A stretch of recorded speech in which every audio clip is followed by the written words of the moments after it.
বন্ধুরা, আজকে কিন্তু আমি অনেক কিছু নিয়ে আমি বসে পড়েছি দুপুরের খাবারে। কি হয়েছে সেটা তোমাদের সঙ্গে শেয়ার করবো আর কি। সবার প্রথমে দেখাবো, এই দেখো আলু আর ঝিঙে দিয়ে পোস্ত করেছি। এই দেখো মাখা মাখা করে আলু ঝিঙে পোস্ত। তারপরে করেছি এখানে আলু আর ভেন্ডি দিয়ে মানে ঢেঁড়স দিয়ে একটা মাখা মাখা শস্য বাটা দিয়ে করেছি। এটা এক পদ।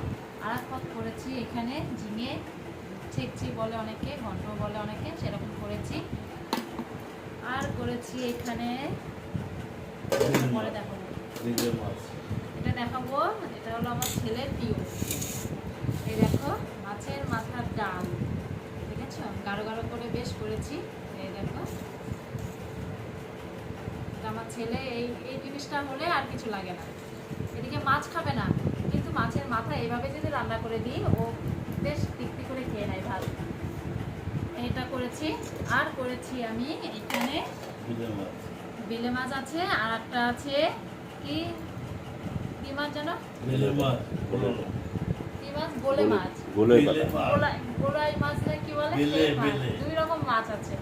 বেলে মাছ তো আছে, আর এক রকমের মাছ আছে। এই দেখো কচু দিয়ে করেছি দুই রকম মাছ। এই হয়েছে মাছ, আর এইসব হয়েছে। আর আম কাটা আছে, লাস্ট পাতে আম খাবে সব। আমি এখন ভাত বেড়ে নেবো, ভাত দিয়ে দেবো সব। চলো ভাতটা বেড়ে নিয়ে আমি ভাতও নিতে বসেছি। গরম গরম ভাত, ভাতের সাথে সবই গরম। এখন সব খেতে দিয়ে দেবো। চলো টাটা।